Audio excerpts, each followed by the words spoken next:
नमस्कार। हिंदी में एक बड़ी पुरानी कहावत है, आसमान से गिरे खजूर में अटके। नेपाल की राजनीति और नेपाली जनता की ताजा दास्तान भी बिल्कुल यही है। काठमांडू की सत्ता पर जब तक चीन समर्थित वामपंथी सरकार का नियंत्रण था, तब तक चीन की छाया नेपाल की राजनीति, अर्थव्यवस्था और नीतियों पर पूरी तरह हावी थी। लेकिन अचानक एक बवंडर उठा।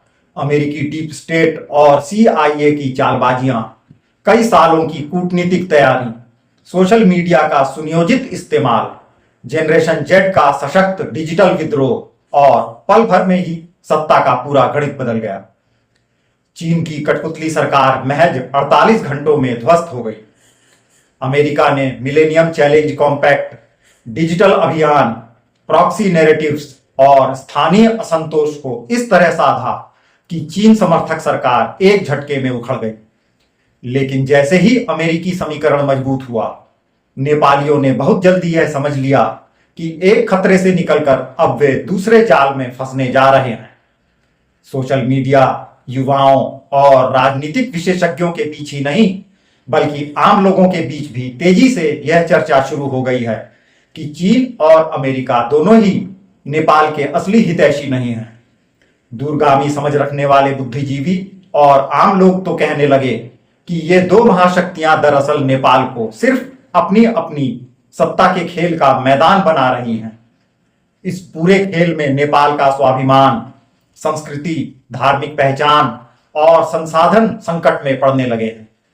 आज लोग सच्चे दिल से स्वीकार कर रहे हैं कि नेपाल और भारत की धार्मिक और सांस्कृतिक कड़ी इतनी गहरी है कि काठमांडू के पशुपतिनाथ मंदिर से लेकर काशी, केदारनाथ, अमरनाथ और यहां तक कि दक्षिण तक शिव को ही आराध्य मानने वाले करोड़ों श्रद्धालु दोनों देशों को जोड़ने वाली उस अदृश्य डोर का हिस्सा हैं, जिसे ना कोई महाशक्ति तोड़ सकती है, ना कोई कूटनीतिक भूचाल।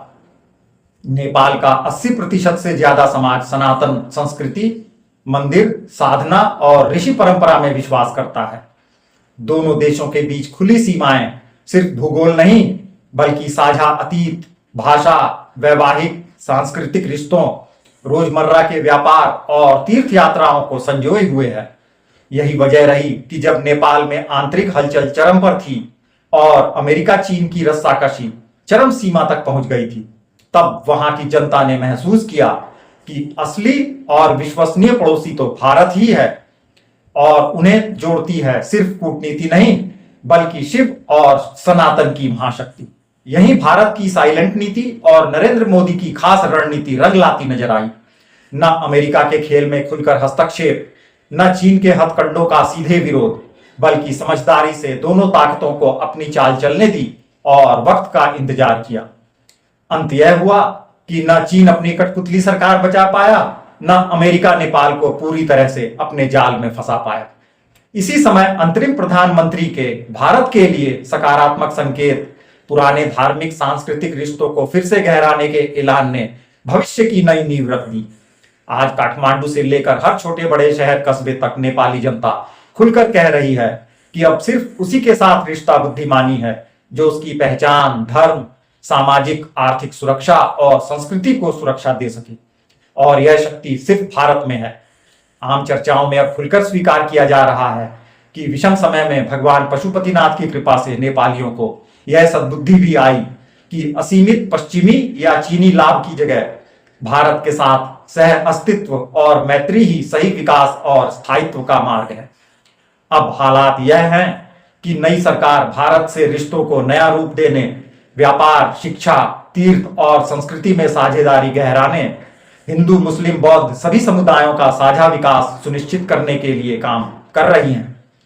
धार्मिक और सांस्कृतिक आधार से जो विश्वास दोनों देशों के बीच बना हुआ है, वह अब इतिहास की सबसे मजबूत ऊंचाई छू सकता है। मौजूदा जमीनी हकीकत के मद्देनजर अब नेपाल और भारत नेपाल संबंधों का भविष्य सभी को स्पष्ट नजर आने लगा है। बेशक अब यह भविष्यवाणी की जा सकती है कि नेपालियों और भारतीयों के लिए यह दौर गोल्डन पीरियड की ओर बढ़ने का संकेत है। आने वाले दशक में भारत नेपाल मैत्री, संस्कृति, धर्म, व्यापार और पर्यटन के हर क्षेत्र में एक नया इतिहास बना सकती है। नेपाल के हिंदू राष्ट्र के रूप में पुनर्स्थापित होने की चर्चाएं तो पहले से ही जोरों पर हैं। ऐसे में कोई संदेह नहीं कि शिव कृपा और दोनों देशों की साझा सनातन आत्मा के चलते नेपाल और भारत के रिश्ते अब सुनहरे युग की शुरुआत करने जा रहे हैं। वैसे इस बारे में आपकी अपनी क्या भविष्यवाणी है? क्या मौजूदा परिप्रेक्ष्य इसी बात की पुष्टि करता है कि दोनों देशों के प्राचीन संबंध अब अनंत ऊंचाइयों तक जा सकते हैं? जरूर बताइएगा।